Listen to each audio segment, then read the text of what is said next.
A finales del verano, el Alto Ártico no se oscurece. El sol circula sin ponerse, proyectando una luz constante sobre los mares del norte. El hielo marino deriva lentamente entre Groenlandia y Svalbard, desplazándose con el viento y la corriente. No hay asentamientos permanentes tan al norte. Solo expediciones estacionales y los restos de intentos anteriores de exploración marcan el paisaje. Al norte de los 80 grados de latitud, el océano se fragmenta en placas blancas. Se elevan crestas de presión donde los témpanos chocan.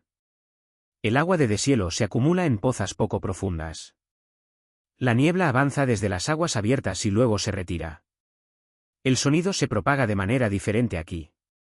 Un crujido distante en el hielo puede parecer cercano. En 1897, esta región permanecía en gran parte inexplorada. Los mapas se desvanecían en la incertidumbre más allá de las costas conocidas. El Polo Norte aún no había sido alcanzado.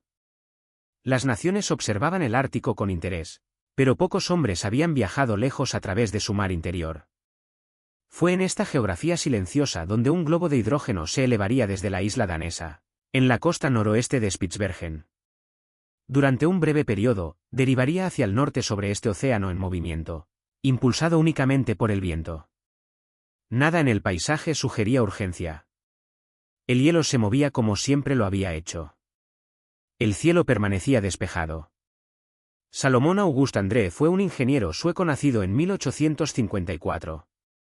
Se formó en ingeniería mecánica y trabajó en la oficina de patentes en Estocolmo. Era metódico y elocuente, y creía en la aplicación práctica de nuevas tecnologías. En las últimas décadas del siglo XIX, la aerostación representaba progreso. Los globos de hidrógeno ya habían cruzado partes de Europa. André creía que los mismos principios podían aplicarse al Ártico. En la década de 1890, la carrera por alcanzar el Polo Norte se había convertido en una cuestión de prestigio nacional. Expediciones británicas y estadounidenses habían avanzado hacia el norte en barco y trineo. Ninguna había tenido éxito. El océano Ártico, cubierto de hielo a la deriva, hacía que el viaje tradicional fuera lento e incierto. André propuso una alternativa. Un globo, guiado ligeramente por cuerdas de arrastre que se deslizaran sobre el hielo, podría aprovechar vientos constantes del sur sobre el polo y descender al otro lado de la cuenca ártica. Su plan llamó la atención. Conferencias públicas atrajeron financiación de donantes privados y del gobierno sueco. El globo, llamado Ornen, el águila, fue construido de seda y barnizado para reducir la fuga de hidrógeno. Medía aproximadamente 20 metros de diámetro y estaba diseñado para transportar a 3 hombres y sus provisiones. 2 compañeros se unieron a él. Niels Strindberg, físico y fotógrafo, tenía 24 años. Era responsable de las observaciones meteorológicas y la documentación. Knut Frankel, ingeniero, reemplazó a un miembro anterior del equipo poco antes de la partida. Aportó experiencia práctica y resistencia física. La expedición estableció su base en la isla danesa en Svalbard durante el verano de 1896, pero vientos desfavorables retrasaron el lanzamiento. Regresaron al año siguiente, mejor abastecidos y bajo el escrutinio público. Se enviaron informes a Suecia describiendo los preparativos. El tono permanecía optimista. Había preocupaciones. Algunos meteorólogos cuestionaron la fiabilidad de vientos constantes del sur. Otros señalaron que la fuga de hidrógeno podría reducir la sustentación más rápido de lo esperado. André reconoció estos riesgos pero mantuvo confianza en su sistema de cuerdas guía y líneas de dirección. El objetivo declarado era directo. El globo se elevaría desde la isla danesa, viajaría hacia el norte sobre el océano Ártico, pasaría cerca o sobre el Polo Norte y finalmente descendería en Rusia o Canadá. Desde allí, los hombres regresarían por medios convencionales. Se presentó como un experimento racional.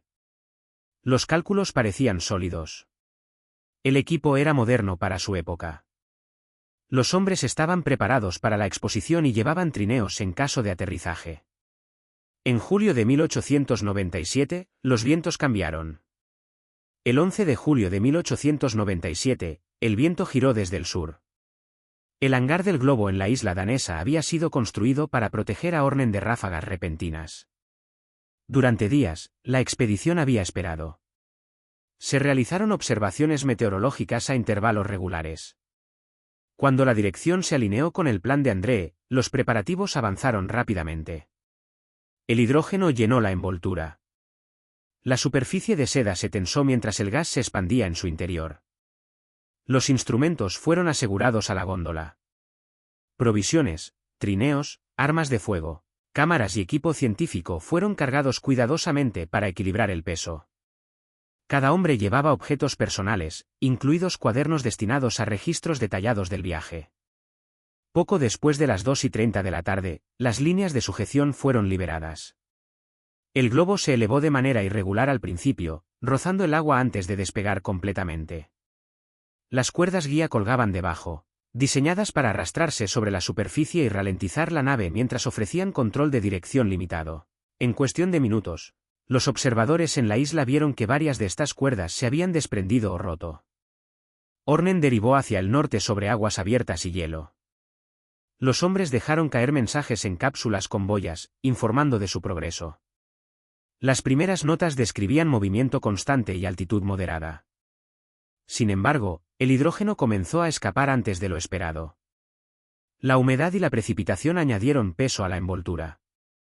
Después de aproximadamente 65 horas en el aire, el globo había recorrido alrededor de 300 millas al norte desde su punto de partida.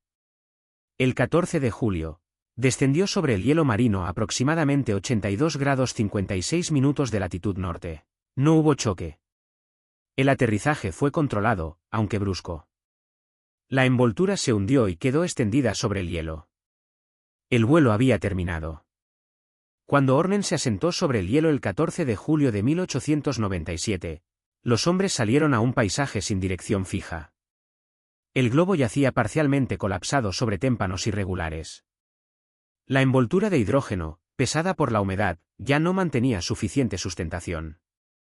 Las cuerdas guía que habían sido destinadas a estabilizar el vuelo habían desaparecido.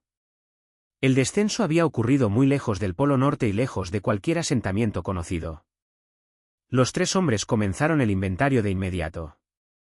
Descargaron trineos, botes de lona plegables, rifles, munición, equipo de cocina, placas fotográficas, instrumentos de medición y alimentos conservados. El peso total excedía lo que tres hombres podían arrastrar cómodamente.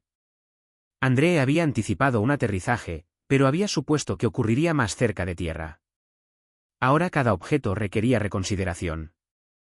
La primera decisión fue la dirección. Basándose en su posición estimada, creyeron que la tierra de Francisco José al este ofrecía el territorio conocido más cercano. Había sido parcialmente cartografiada por expediciones anteriores y podría proporcionar refugio o suministros almacenados. Los hombres ajustaron sus cargas en consecuencia, reduciendo equipo cuando fue posible pero conservando instrumentos y registros esenciales. Se movieron lentamente al principio. La superficie del hielo marino era irregular. Se formaban crestas donde los témpanos se presionaban entre sí. Canales de agua de deshielo obligaban a desvíos. Cada trineo requería esfuerzo coordinado para cruzar secciones difíciles. Los botes de lona estaban destinados a aguas abiertas, pero botarlos y recuperarlos consumía tiempo y fuerza. El progreso diario se medía en millas, a veces menos. Sus diarios, recuperados más tarde, registraron distancias cuidadosamente. El tono permanecía factual. Describían temperaturas, condiciones del viento y la orientación cambiante del hielo bajo sus pies. En pocos días, quedó claro que el hielo mismo derivaba hacia el sur y el oeste. El movimiento durante las horas de descanso podía borrar los avances logrados durante el día. Lo que parecía avance hacia adelante a menudo era compensado por el lento movimiento del mar bajo la superficie congelada. A finales de julio, Andrée revisó el plan. En lugar de la tierra de Francisco José, apuntarían hacia Svalbard al suroeste. La decisión reflejaba patrones cambiantes de deriva y la necesidad práctica de acortar la distancia. La envoltura del globo fue abandonada. Solo se conservaron los materiales esenciales. Se habían convertido en una expedición en trineo, dependiente del músculo y la resistencia. El Ártico permanecía silencioso a su alrededor. No había barcos visibles, ni humo en el horizonte. Solo hielo cambiante y luz continua. El viaje había entrado en una nueva fase. A principios de agosto, la expedición se había asentado en una rutina medida. Cada mañana comenzaba con observaciones. La posición se estimaba usando lecturas de sextante cuando la visibilidad lo permitía. Se anotaban notas en los diarios. El equipo era inspeccionado en busca de daños por escarcha y desgaste. Los trineos, cada uno con un peso de varios cientos de libras al inicio de la marcha, eran ajustados para equilibrar la carga. El hielo determinaba su ritmo. Las crestas de presión obligaban a levantar y bajar repetidamente los trineos. Los bordes afilados cortaban botas y guantes. Cuando el agua abierta bloqueaba el camino, los botes de lona eran ensamblados, cargados y arrastrados en cruces cortos. El proceso requería coordinación y tiempo. Después de cada paso, todo debía volver a empacarse y asegurarse. Cazaban cuando surgía la oportunidad. Osos polares y focas proporcionaban carne fresca, complementando las raciones conservadas. Los diarios describen disparos exitosos y el trabajo de despiece sobre hielo inestable. La carne fresca mejoraba la nutrición y la moral, aunque el combustible para cocinar seguía siendo limitado. A veces se utilizaba grasa para conservar otros suministros. A pesar de la disciplina, el progreso seguía siendo incierto. El hielo derivaba bajo ellos, a veces llevándolos en direcciones opuestas a su curso previsto. Las mediciones tomadas con días de diferencia mostraban desplazamientos que no podían controlarse. El avance dependía no solo del esfuerzo sino de las corrientes bajo la superficie. El clima cambió gradualmente a medida que avanzaba el verano. Las pozas de deshielo se profundizaron y luego comenzaron a recongelarse en capas más delgadas. La niebla reducía la visibilidad. A veces, el horizonte desaparecía en un blanco uniforme. Sus diarios mantenían un tono contenido. Registraban distancias recorridas, latitud aproximada y observaciones de salud. Había poca especulación. Las entradas sugieren concentración en tareas prácticas más que reflexión. Para septiembre, las temperaturas comenzaron a descender de manera más constante por debajo del punto de congelación.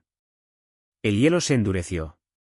El viaje se volvió marginalmente más fácil, pero la luz del día descendía lentamente en el cielo. Los hombres comprendían que el invierno llegaría pronto.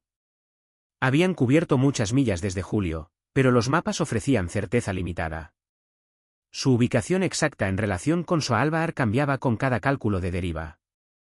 El océano Ártico no proporcionaba puntos de referencia fijos. Cada noche, las tiendas se levantaban en la superficie más estable disponible. Se mantenían vigilias por osos. El equipo se secaba cuando era posible. La dirección del día siguiente se discutía brevemente, y luego seguía el sueño. La marcha continuó sin interrupción, medida no por hitos sino por entradas en un cuaderno. A medida que avanzaba septiembre, el ritmo del viaje se volvió más deliberado. Los hombres redujeron movimientos innecesarios. Cada acción era planificada para conservar energía. Las cargas se habían vuelto más ligeras tras semanas de consumo, pero la fatiga se acumulaba. Las botas requerían reparación constante. La ropa, endurecida por congelaciones repetidas, se secaba sobre pequeñas estufas cuando el combustible lo permitía. Las raciones se calculaban cuidadosamente. Los alimentos conservados incluían pemmican, galletas, leche condensada y productos enlatados. La carne fresca de focas y ocasionales osos polares complementaba estas reservas. Los diarios señalan que la caza de focas se volvió esencial. Sin ella, su ingesta calórica habría disminuido drásticamente. Establecieron un sistema dentro del campamento. Uno preparaba comida mientras los otros inspeccionaban equipo o registraban observaciones. Los instrumentos todavía se usaban cuando el clima lo permitía. André continuó registrando estimaciones de posición. Strindberg mantuvo documentación fotográfica, protegiendo las placas de vidrio de la humedad y los golpes. Los patrones de sueño se ajustaron a la luz cambiante. Aunque el sol ya no giraba tan alto como en julio, la oscuridad aún no había regresado por completo. Las temperaturas descendían de manera constante, congelando las pozas de deshielo en costras irregulares que podían fracturarse bajo peso. La tensión física se manifestó gradualmente. Los diarios mencionan rigidez y lesiones menores pero no se detienen en la incomodidad. El movimiento seguía siendo posible, aunque más lento. Su tono sugería persistencia más que alarma. A principios de octubre, avistaron tierra. La Isla Blanca, conocida en noruego como Kvitia, aparecía adelante a través de la niebla y el hielo a la deriva. Estaba en gran parte inexplorada y rara vez visitada. La costa parecía baja y cubierta de nieve. La decisión de alcanzarla fue práctica. El viaje invernal sobre el hielo marino abierto pronto se volvería imposible. Giraron hacia la isla. A principios de octubre de 1897, los tres hombres alcanzaron la costa occidental de la Isla Blanca. El desembarco no fue inmediato. El hielo marino y el agua poco profunda requerían precaución. Cuando pisaron tierra más firme, la superficie se sentía diferente a los témpanos a la deriva. La isla estaba cubierta en gran parte por un casquete de hielo, con terreno expuesto limitado a lo largo de la costa. La nieve cubría roca irregular y arena congelada. Seleccionaron un sitio cerca de la orilla y comenzaron a construir un refugio de invierno. Se colocaron piedras para formar muros bajos. Una cubierta de lona y partes de su equipo restante se usaron para crear aislamiento contra el viento. La estructura era modesta, construida por necesidad más que por comodidad. Los suministros se apilaron cuidadosamente dentro. La caza continuó cuando fue posible. Se encontraron restos de focas a lo largo de la costa, lo que sugería oportunidad de carne fresca. La madera a la deriva era escasa. El combustible seguía siendo limitado. Sus últimas entradas en el diario describen el establecimiento de este campamento en términos tranquilos. El tono permanecía ordenado. Se registraron observaciones. Se marcaron fechas. Después de meses sobre hielo en movimiento, habían alcanzado tierra fija. El invierno se aproximaba por completo. La oscuridad pronto regresaría al Ártico. Los diarios no describen miedo. Describen preparación. A finales de octubre, las condiciones en la Isla Blanca se volvieron constantemente más duras. Las temperaturas descendían regularmente por debajo de 20 grados C. La escarcha se acumulaba en el refugio de lona. Los ventisqueros enterraban partes de sus suministros. La escasez de combustible limitaba la capacidad de cocinar o derretir hielo para obtener agua. La caza seguía siendo posible pero impredecible. La tensión física se acumulaba. Los diarios de los hombres mencionan fatiga, dolor y lesiones menores. Con el tiempo, las raciones disminuyeron. Los alimentos conservados se consumían de manera constante, pero la ingesta calórica no podía satisfacer completamente las demandas energéticas del frío y el esfuerzo. Aparecieron signos de enfermedad. Los diarios recuperados más tarde indican debilidad y mareos ocasionales. La congelación afectó las extremidades. Los tres hombres continuaron tareas rutinarias, aunque cada día requería más esfuerzo. Su movimiento a través de la isla fue limitado. La tensión psicológica aumentó a medida que el aislamiento se volvió absoluto. No había señal de otros humanos, ni barcos que pasaran, ni noticias. El Ártico permanecía inalterado. Los hombres documentaron viento, condiciones del hielo y sus provisiones restantes, manteniendo enfoque en hechos más que en especulación. A pesar de los intentos de mantener estructura, la supervivencia se volvió más precaria. La combinación de frío, alimento menguante y agotamiento superó lentamente su capacidad física. Cada paso y tarea exigía más energía de la que podían ahorrar. En noviembre de 1897, la condición física de los hombres se deterioró aún más. El viaje en la isla cesó por completo. La congelación avanzó, y los niveles de energía cayeron bruscamente. La caza se volvió irregular a medida que el movimiento se ralentizaba. Nieve y hielo bloqueaban el acceso a restos fáciles de focas a lo largo de la costa. Las reservas de comida disminuyeron. El combustible se agotó, restringiendo incluso tareas básicas como derretir hielo para agua. Las entradas del diario terminan a mediados de noviembre. Las observaciones indican que los tres hombres permanecieron juntos, intentando mantener el refugio, pero la fuerza era insuficiente para mayor actividad. El invierno ártico se asentó sobre la Isla Blanca, la oscuridad prolongándose.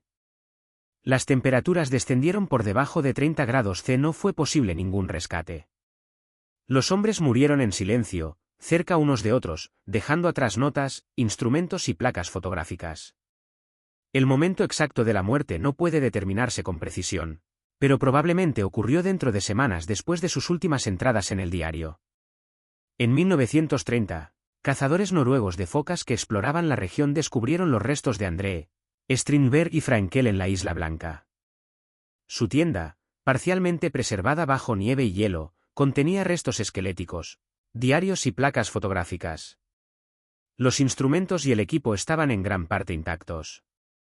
Los diarios documentaban los últimos meses de su supervivencia, proporcionando observaciones precisas de ruta, deriva y clima.